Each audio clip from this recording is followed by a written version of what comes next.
maksud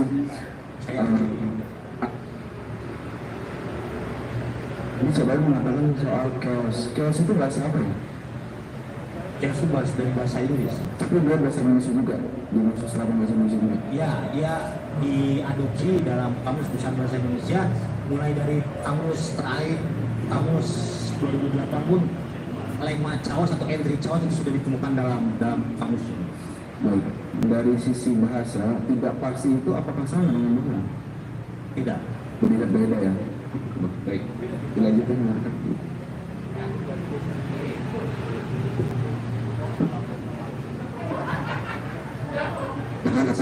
Bismillahirrahmanirrahim. Kepada Bapak Profesor Andika ya. Saya mau tanya pertama, ini di depan saya ada KBBI, Kamus Besar Bahasa Indonesia edisi kelima yang diterbitkan oleh Badan Pengembangan dan Pembinaan Bahasa Kementerian Pendidikan dan Kebudayaan tahun 2018. Saya mau tanya, apakah Kamus Besar Bahasa Indonesia ini menjadi rujukan di dalam memaknai suatu kata? Tidak mesti. Tidak mesti. Ya. Coba dijelaskan, tidak mestinya bagaimana? Apakah ini sah sebagai rujukan atau tidak sah? Ya, sebagai salah satu bisa saja ya, seperti ingin menjelaskan makna kata. Karena definisi-definisi itu berbeda ya. Ada definisi kebahasaan seperti tadi saya menjelaskan tentang elemen unsur pasal 14 ayat 1, 14 ayat 2 itu definisi secara literal ya. Definisi secara kebahasaan itu berbeda definisinya dengan tafsir yuridis ya. Pertanyaan saya simpel, apakah KBBI ini sah menjadi rujukan atau tidak? Nah, dalam konteks bahasa Indonesia. Iya, bisa saja. Baik. Nah, sekarang bicara tentang keonaran. Ya. Keonaran di dalam KBBI ini diartikan satu, huru hara dan gempar. Yang kedua itu diartikan keributan dan kegaduhan. Nah, pertanyaan saya, tadi kan Anda mengartikan onar itu resah, galau, gaduh ya. Nah, yang saya mau tanya nih, yang tidak ada di KBBI, Anda kan bilang resah. Pertanyaan saya, buku apa yang menjadi rujukan Anda, karangan siapa, halaman berapa yang mengatakan onar itu artinya resah? Sebab di KBBI nggak disebut resah. Saya minta rujukannya, rujukan. Anda seorang ahli, dia harus punya rujukan, dia harus punya teori siapa yang dipakai. Anda tidak boleh buat teori sendiri sebagai ahli di ruang sidang ini. Baik, silakan. Saya sebutkan rujukan yang digunakan John Butler Introduction to Theory of Linguistics. Halamannya saya lupa ya. Itu apa, bahasa Inggris, bahasa Indonesia? Inggris lah. Inggris. Ini kan kita bicara bahasa Indonesia. Onar dalam bahasa Indonesia itu di dalam KBBI disebut huru hara, gempar, keributan, kegaduhan. Kalau Anda berhenti sampai di situ saya terima karena ada rujukannya. Rujukannya KBBI, Kamus Besar Bahasa Indonesia. Sekarang Anda menambahkan makna baru. Onar itu resah. Nah, saya mau tanya, onar bermakna resah itu dari rujukan bahasa Indonesia yang mana? Bukunya apa? Karangan siapa? Dari mana? Anda seorang ahli, Anda nggak boleh membuat makna sendiri. Ya, saya Kalau tidak tahu, katakan tidak tahu rujukannya. saya tidak hanya baca buku bahasa Indonesia saja yang makanya saya tadi katakan ada terminologi sosiologis dan saya mengatakan onar ini sebetulnya terminologi sosiologis ya. Anda kan bukan ahli sosiologi, Anda kan ahli bahasa. Saya tanya sekali lagi, Anda paham tidak pertanyaan saya? Onar diartikan resah, itu rujukannya kemana? Kalau tadi Anda mengatakan onar itu diartikan kegaduhan, rujukannya ada di KBBI disebut. Onar diartikan huru hara, di KBBI disebut. Tapi onar diartikan resah, ini di KBBI tidak ada. Saya mau tahu Anda sebagai ahli, dari mana Anda bawa itu kata resah? Tadi saya sudah mengatakan ya, saya menemukan onar dikategorikan cemas itu dalam buku Introduction of Theory of Jadi bukan buku bahasa Indonesia ya, bahasa Inggris ya. tidak menemukan dalam bahasa Indonesia. Dalam bahasa Indonesia nggak menemukan. Ya, Saya hanya berpendapat ya, artinya pendapat itu pendapat saudara. Baik, silakan. Itu pendapat ahli, artinya di sini tidak ada rujukan dalam bahasa Indonesia, rujukannya ke bahasa Inggris. Terima kasih. Baik, berikutnya. Sekarang kita bicara masyarakat. Nah, tadi Anda sudah jelaskan bahwa dua orang pun bisa disebut masyarakat secara komunal. Nah, lagi-lagi di sini kalau kita lihat di dalam KBBI, nah, di sini nggak ada ketetapan soal jumlah. Arti masyarakat banyak sekali di sini jelaskan dari masyarakat hukum, masyarakat adat dan lain sebagainya. Saya bacakan saja. Masyarakat dalam KBBI di sini disebutkan segala manusia dalam arti seluas-luasnya dan terikat oleh suatu kebudayaan yang mereka anggap sama. Nah, pertanyaan saya, kalau tadi Anda menyebutkan secara kualitatif dua orang itu sudah bisa disebut masyarakat secara komunal, ini rujukannya apa? Saya bicara rujukan lagi sekarang. Saya mau tahu, ahli itu mesti punya rujukan. Rujukannya buku apa, karangan siapa, terbitan mana? Saya mau tahu. Katakanlah kalau halamannya lupa, tapi harus ada rujukan yang jelas.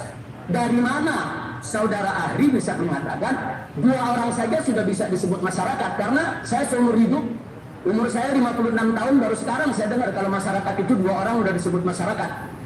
Nah, saya mau tahu, silakan. Nah, kalau tadi juga sudah menjelaskan dengan pengertian saya tadi mengatakan indikator yang pasti secara kuantitatif dan masyarakat itu dalam 1.000 orang itu tidak ada yang ya. Iya, enggak, yang dua. Yang saya tanya bukan yang 1.000. Yang saya tanya Anda mengatakan dua orang aja udah semua masyarakat secara manual. Itu pendapat pribadi Anda atau ada yang punya teori semacam itu? Kalau punya teori siapa? Berujukan ke bahasa Indonesia yang mana? Itu pendapat saya. Pendapat pribadi. Ya, terima kasih. Jadi di sini ini pendapat pribadi karena setahu saya bahwa di dalam saksi ahli itu dia harus punya dasar teori yang jelas, rujukan yang jelas. Dia tidak boleh membuat teori baru, yaitu di dalam persidangan. Terima kasih. Itu yang saya mau tanya. Baik, berikutnya. Tadi ada pertanyaan dari saudara pengacara. Mungkin karena kalimatnya saja yang susunannya berbeda. Tadi juga sudah disampaikan oleh majelis hakim. Saya mau tanya lagi. Saya mau tanya begini, ada seseorang, sebetulnya pertanyaan sama tadi, cuman saya merubah sedikit biar lebih mudah dipahami. Ada seseorang ketemu dokter, ditanya oleh dokter, bagaimana keadaan Anda? Dia jawab, alhamdulillah saya baik-baik saja dok. Saya tidak pusing, saya tidak muntah, saya tidak demam, saya nafsu makan, normal, saya baik-baik saja. Terus kata si dokter, ini kan lagi musim pandemi sekarang. Kadang-kadang ada orang sakit kan tanpa gejala. Nah, bagaimana kalau Anda ikut saya periksa PCR untuk memastikan Anda itu sakit atau tidak? Orang ini menurut, ya bolehlah deh, untuk jaga-jaga. Nah, kemudian dilakukan tes PCR. Begitu dilakukan tes PCR, ternyata dia positif COVID. Nah, kemudian dokter mengasih tahu, ternyata hasil pemeriksaan Anda ini tidak sehat. Anda itu sakit. Nah, orang ini mengatakan, oh begitu dok, terima kasih dok, lalu apa yang harus saya lakukan? Dikasih petunjuk oleh dokter untuk berobat, isolasi, minum obat, dan seterusnya. Setelah itu dia bertemu kawannya. Kawannya tanya, kamu sehat? Kali ini dia mengatakan, oh tidak, saya sakit. Kemarin habis periksa PCR, ternyata saya sakit, saya tidak sehat. Nah, sekarang ini pertanyaannya, pada saat pertemuan pertama dia dengan dokter, dokter tanya, bagaimana keadaan kamu? Saya baik-baik saja, tidak ada saya rasakan sakit. Karena dia tidak tahu sama sekali. Nah, karena ini kan bicara objektivitas dokter itu berdasarkan pemeriksaan. Tapi subjektivitas seorang pasien itu berdasarkan apa yang dia rasa. Nah, jadi pertanyaannya, apakah saat ditanya oleh dokter tadi sebelum dia tahu, wah saya sehat-sehat saja, apa dia bohong? Tidak. Tidak. Terima kasih. Nah, itu jawaban indah sekali dari Anda seorang ahli. Terima kasih. Baik. Kemudian saya lanjutkan kepada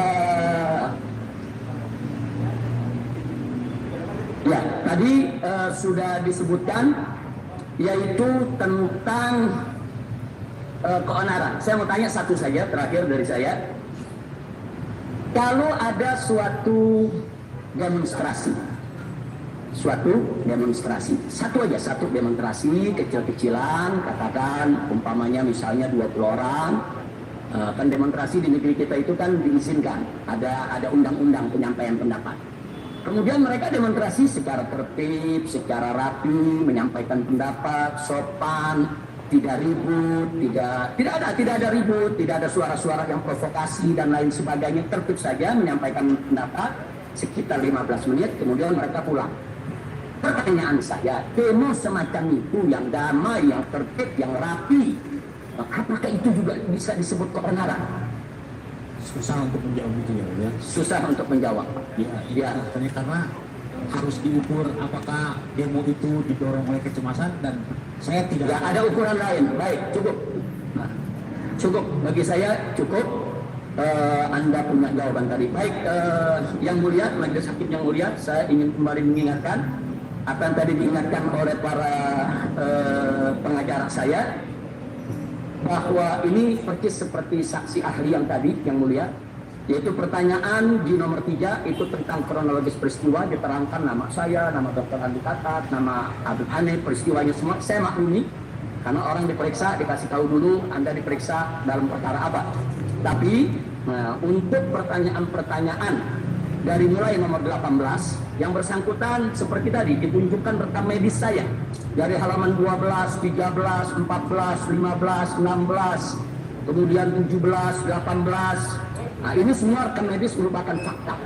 Nah, kemudian yang bersangkutan ditanya dan yang bersangkutan menjawab pertanyaan berdasarkan fakta. Nah, kemudian begitu juga pertanyaan nomor 19 dan 20 sampai pertanyaan nomor 22. Ini semua pertanyaan fakta. Padahal seorang ahli itu tidak boleh ditanya dengan fakta. Maka itu, maaf yang mulia, kami keberatan dari nomor tadi yang sudah saya sebutkan, dari nomor 18 sampai 22 bisa dijadikan catatan dan kami mohon untuk diabaikan. Terima kasih majelis yang mulia. Yang lain? Menambahkan sedikit saja yang mulia, bertugas bahwasanya ada subjektivitas yang menurut kami sudah terlalu dalam di sini. Tadi sudah dijelaskan. Pertanyaan nomor 2 itu menjawab maksud dari pernyataan saudara Alatas adalah mengelabui orang lain dan menuntut opini untuk membantah pernyataan Satgas Covid Kemenkes RI yang menyebutkan bahwa Muhammad Rizik terkonfirmasi Covid. Ini pernyataan Satgas Covid Kemenkes RI ini nggak pernah ada. Jadi selain terlalu dalam masuk ke substansi permasalahan, ke fakta permasalahan, bahkan data yang dijadikan kesimpulan untuk mengambil pendapat pun keliru yang mulia. Karena Pak saya membantah Satgas yang menyatakan kabar sudah positif. Satgas nggak pernah mengumumkan kabar positif. Sampai sekarang tidak ada satu pun. Silakan tanya dia langsung. Dari mana informasi itu didapatkan, saudara ahli? Ya, itu simpulan tafsiran saya saja. Oh, tafsiran sendiri. Ya, cukup saya kira sampai sini. Mohon diabaikan yang mulia.